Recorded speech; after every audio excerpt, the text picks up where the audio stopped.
3, 2, 1, 0.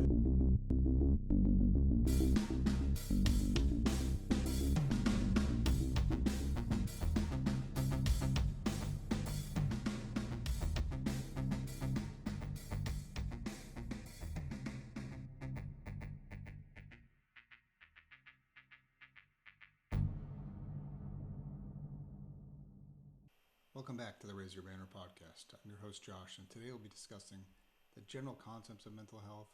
We'll define mental health, and then we're going to talk a little bit about its history. So thanks for tuning in, and let's get into it. So what is mental health? Mental health really refers to a person's emotional, psychological, and social well-being. It encompasses an individual's ability to manage stress, relate to others, make choices, and cope with the ups and downs of life. Good mental health is not merely the absence of mental disorders or illness, but also involves the presence of positive attributes such as resilience, self-esteem, emotional regulation, and the capacity to maintain fulfilling relationships. Maintaining good mental health is essential for our overall well-being and quality of life. It affects how we think, feel, and act, influencing our ability to handle stress, make decisions, form and maintain relationships, and achieve our goals. Our mental health can vary over time and can be influenced by various factors, including genetics, life experiences, and social and environmental factors. Promoting mental health involves taking steps to protect and improve our emotional and psychological well-being, seeking support and treatment when needed, and reducing the stigma surrounding mental health issues. It's crucial to recognize that mental health is a continuum, and we may experience fluctuations in our mental well-being throughout our lives. For me, I like to think of mental health as really that social, emotional, psychological well-being of the mind. It's such an important aspect of making sure we're healthy. I do like to, give the example all the time of trying to get help for mental health is really no different than when you break a bone. You break a bone, you're going to go get that bone fixed. If you need mental health help, you should just as easily seek out help there, and that help and care should be as readily available as it is to go get a bone fixed. Having said that, there are some key differences between mental health and physical health. Mental health and physical health are really two distinct but interconnected aspects of our overall well-being. And here's a definition of both and an explanation of their differences. Kind of like we said before, mental health refers to a person's emotional, psychological, and social well-being. It involves the individual's thoughts, feelings, and mental state. Good mental health includes attributes like emotional resilience, self-esteem, the ability to manage stress, and positive interpersonal relationships. Mental health encompasses conditions like anxiety, depression, bipolar disorder, schizophrenia, and more. It really affects our cognitive functions, emotions, behaviors, and how a person copes with life's challenges. Physical health, on the other hand, refers to the overall condition and functioning of the body's physical systems and organs. It involves factors like physical fitness, nutrition, hygiene, and the absence of illness and disease. Good physical health includes aspects such as cardiovascular health, muscular strength, flexibility, and a healthy body weight. Physical health also encompasses conditions like heart disease, diabetes, cancer, infectious diseases, and injuries. It affects an individual's ability to perform physical tasks, engage in daily activities, and enjoy a high quality of life. So let's look at some key differences between mental and physical health. Mental health primarily relates to psychological and emotional well-being, while physical health focuses on the body's physical condition. Mental health encompasses emotional and cognitive aspects, while physical health deals with the body's structural and functional aspects. Mental health conditions are often referred to as mental illnesses or disorders, while physical health conditions are typically referred to as a physical illness or disease. Both mental and physical health can influence each other. For example, chronic physical illness can impact mental health and vice versa. This interconnectedness highlights the importance of addressing both aspects of holistic well-being, kind of that whole body concept that you always hear about. The stigma surrounding mental health can sometimes make it less openly discussed and treated compared to physical health issues, but both are equally important for overall health and quality of life. In summary, mental health pertains to emotional and psychological well-being, while physical health relates to the condition of the body's physical systems. Both are integral to a person's overall health and really should be considered together for a comprehensive approach to your overall well-being. To me, the big barrier here is still getting mental health on the same level as physical health.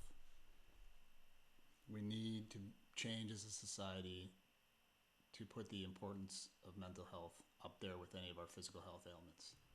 I know there are a lot of factors that go into that. We've talked about the stigma a little bit, the availability of professionals to fix and help us with our mental health issues. Those are all, issues we got to deal with. But at the same time, as a society, we can break down that stigma by trying to get mental health on the same wavelength as physical health. And to do that, we can talk about our stories, make sure others get help, listen, things like that, and just ensure that we really put mental health, our mental health and others' mental health on the forefront of our medical treatment. So when did this mental health concept really start? The history of mental health treatment and understanding spans thousands of years. It evolved over time, and I just want to highlight a couple key developments and milestones throughout history of the concepts of mental health. Early civilizations such as the Egyptians, Greeks, and Romans had varying beliefs about the causes of mental illness. Some attributed it to supernatural forces, while others considered it a result of an imbalance in bodily fluids. Ancient treatments involving religious rituals, exorcisms, and trepanation, which I had to look up, which was the practice of drilling holes in the skull to release perceived evil spirits. Some of these are very rudimentary and ways to think about some of this mental health concepts, but, they were thinking about it back then. During the Middle Ages in Europe, mental illness was often associated with demonic possession, and those afflicted were subject to harsh treatments, including torture and confinement. The Renaissance and Enlightenment periods saw some advancements in understanding mental health. Pioneers like Philip Pennell and William Tuke advocated for more humane treatment of individuals with mental illness and promoted the idea that mental disorders could be treated with compassion and therapy. The late 18th and 19th centuries witnessed the establishment of the first psychiatric asylums in Europe and the United States. These institutions aimed to provide a more structured and humane approach to treating mental illness, but often they fell short in practice, with issues of overcrowding and mistreatment. The early 20th century brought about advancements in psychology and psychiatry, with the development of psychoanalysis by Sigmund Freud and the introduction of psychotropic medications in the mid-20th century. Deinstitutionalization became a prominent trend in the mid-20th century as policymakers aimed to move patients out of large mental hospitals into community-based care. However, this transition had mixed results and led to multiple challenges in providing adequate care and support. Advances in psychiatric medications, particularly antidepressants and antipsychotics, revolutionized the treatment of mental illnesses. The late 20th and early 21st centuries saw really an increased awareness and advocacy for mental health issues, as well as efforts to reduce stigma surrounding mental illness, which we are still working through today. Contemporary mental health care includes a range of treatments such as psychotherapy, cognitive behavioral therapy, and a focus on a holistic well-being. Throughout history, society's understanding and treatment of mental health has evolved from superstition and neglect to a more compassionate and evidence-based approach. I would say today mental health is recognized as a critical component of overall well-being, and efforts continue to improve access to quality care and reduce the stigma associated with mental health. I'll leave you today with one simple thought. When we think about that holistic view of our health, that whole body concept, mental health really needs to be at the forefront of that. It is really an integral part to our overall health. And secondly, just remember, if you're someone who needs help, you're contemplating getting help, you have a family member that needs help or a friend that needs help, there are a number of resources out there. Don't go at it alone. Ask that friend, ask that family member, can I help you?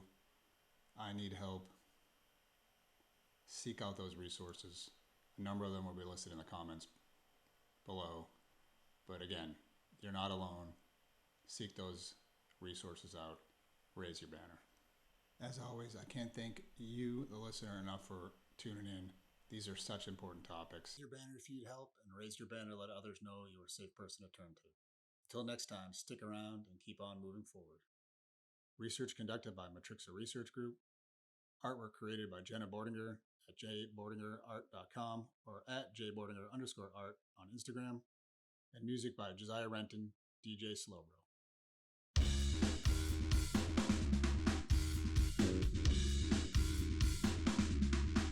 Thank you.